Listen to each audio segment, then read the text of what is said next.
आपल्याला इन्शुरन्सचा खूप कंटाळा येतो काढायसाठी.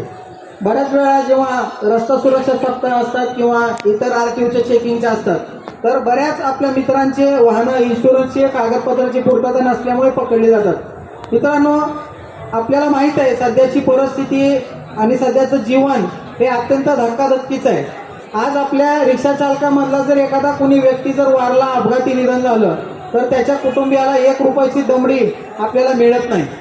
आपला जर इन्शुरन्स असेल, आपल्या इन्शुरन्सला आपल्या रिक्षाला जे आहे कुठल्या प्रकारचा एअरबॅग नाही आहे. आता अलीकडे सगळ्या गाड्यांना एअरबॅग कंपल्सरी केलेलं आहे, 4 व्हीलर्सला, फ्रंट 2 सीटला.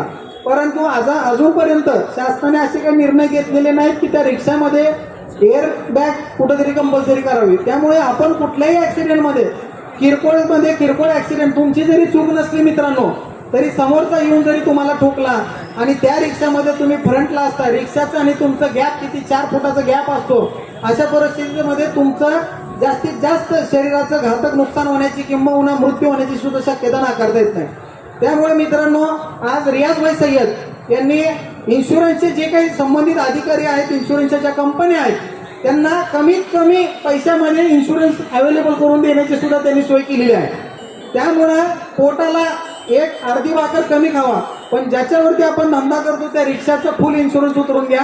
उद्या अचानक कधी ना कधी खुदा न खास्ता अपने अगर जान को कुछ अगर होता है तो आपले को वो इंश्योरेंस कंपनी की तरफ से अपने फैमिली को मिलता है पैसा.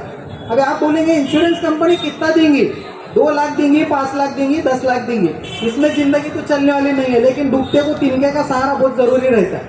तसंच मी या ठिकाणी असंही सांगेन की आपण IT रिटर्न कोणी भरत नाहीये रिक्षा चालकांचे सगळ्यात. आता आपण म्हणाल सर आपण खूप मोठ्या लेवलची बोलताय भाषा की आपण IT रिटर्न वगैरे वगैरे, हे आम्हाला काही जमणार नाही. पण मित्रांनो, IT रिटर्न जे टॅक्सेबल इन्कम आहे, म्हणजे जे टॅक्स बसत नाहीये, मिनिमम ज्याला आपण म्हणतो की समजा 5 लाखापर्यंत गव्हर्नमेंटचा टॅक्स भरायची गरज नाहीये, तर तुम्ही 300 ते 400 रुपये फक्त वर्षाला खर्च करून इन्कम टॅक्स रिटर्न भरा.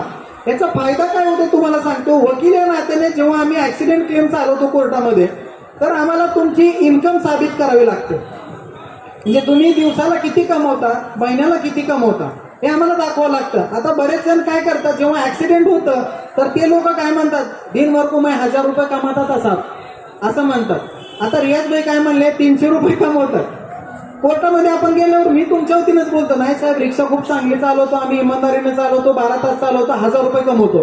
पण ते 1000 रुपये जर आपण कमवत असेल तर महिन्याचे किती झाले, 30,000 रुपये किमान झाले. 30,000 प्रमाणे जर 12 महिन्याचं कॅल्क्युलेशन केलं तर टॅक्सेबल इन्कमच्या पुढे तुमची इन्कम दिसते. मग कोर्ट प्रश्न विचारतो की इन्कम टॅक्स तुम्ही भरता का. पण इन्कम टॅक्स जर तुम्ही भरत नसाल, याचा अर्थ तुम्ही तेवढं कमवत नाही म्हणून तर भरत नाही. त्यामुळे टेक्निकल बाब आहे ही.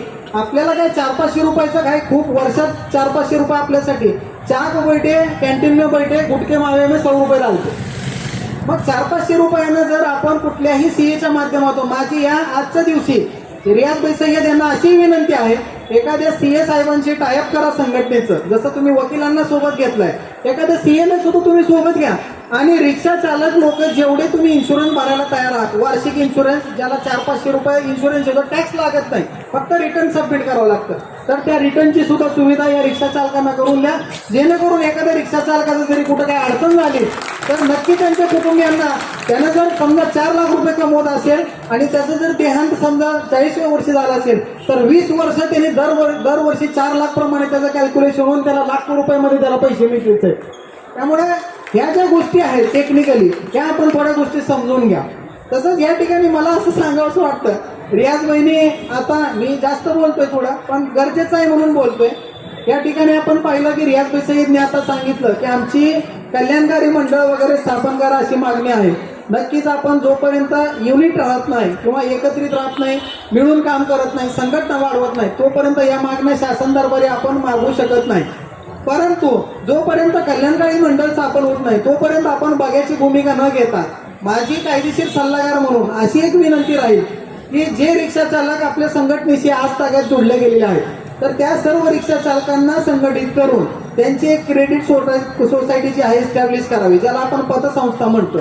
त्या पतसंस्थेच्या माध्यमातून जे काही किरकोळ लोन असतील, जे काही किरकोळ अडचणी असतील, आज रिक्षा चालकाला एखाद्या त्याच्या मुलीचं लग्न निघालं तर साहेब त्यांना कर्ज घ्यावं लागतं, बाहेर कर्ज द्यावं लागतं. जर कमी पैशामध्ये आपली संघटना जर कर्ज देत असेल आणि क्रेडिट सोसायटीच्या माध्यमातून किमान 1,00,000-2 लाख रुपये जर या गरिबांना मिळत असेल तर ते नक्कीच या ठिकाणी उपयुक्त होणार आहे अशी माझी विनंती आहे. त्यामुळं क्रेडिट सोसायटीचा एक मी निवेदन किंवा एक माझी विनंती आपल्या ह्या चालक दिनाच्या निमित्ताने या संघटनेच्या समोर ठेवतोय. त्याच्यावरती त्यांच्या कार्यकारिणी नक्कीच विचार करावा आणि आपल्या सर्वांसाठी, का तर आपल्याला माहित आहे शेतकऱ्याला अवकाळीचं अनुदान जेव्हा येतं तर 1,000-2,000 रुपये हेक्टरी येतं. म्हणजे 2.5 एकर त्याचं शेत असेल तर 1,000-2,000 रुपये त्याला मिळतात. अशा परिस्थितीमध्ये रिक्षा चालकांचं वागणार कोण? वाल आणि वारीस कोणीच नाही आपल्याला. त्यामुळे आपले हात आपणच घट्ट करू असं म्हणत नाही. त्या पद्धतीनं सगळ्यांनी त्या पतसंस्थेला देखील सपोर्ट करावा, त्याच्यामध्ये सभासद व्हावं, शेअर्स घ्यावे. ज्या पद्धतीने एक संस्था चांगली चालावी. आपल्या अडीअडचणीमध्ये मुलीचं लग्न असेल, शिक्षण असेल, साहेब आज कित्येक रिक्षा चालकांचा मला अभिमान वाटतो. त्यांनी दिवस रात्र कष्ट करून त्यांच्या मुलांना वकील बनवलं, जज बनवलं, काही जणांनी शिक्षक बनवलं, इंजिनियर बनवले, डॉक्टर सुद्धा बनवले. पण ते कष्टाच्या बळावर बनवले.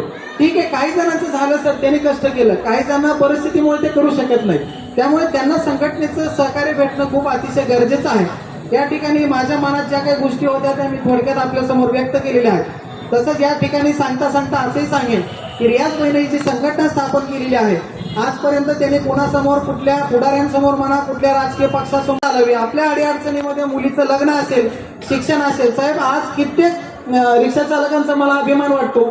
त्यांनी दिवस रात्र कष्ट करून त्यांच्या मुलांना वकील बनवलं, जज बनवलं, काही जणांनी शिक्षक बनवलं, इंजिनियर बनवले, डॉक्टर सुद्धा बनवले. पण ते कष्टाच्या बळावर बनवले. ठीक आहे, काही जणांचं झालं सर, त्यांनी कष्ट केलं, काही जणांना परिस्थितीमुळे ते करू शकत नाही. त्यामुळे त्यांना संघटनेचं सहकार्य भेटणं खूप अतिशय गरजेचं आहे.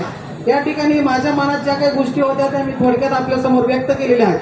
तसंच या ठिकाणी सांगता सांगता असंही सांगेन की रियाज महिलांची संघटना स्थापन केलेली आहे. आजपर्यंत त्यांनी कोणासमोर, कुठल्या पुढाऱ्यांसमोर म्हणा, कुठल्या राजकीय पक्षासमोर कुठला पैसे किंवा कुठल्या निधीची मागणी केली नाही. स्वबळावर तुमचा जो हात आहे त्यांच्या खांद्यावर, फक्त त्याच्या बळावर, त्या पाठबळावर त्यांनी आजपर्यंत इथपर्यंत मजल मारलेली आहे.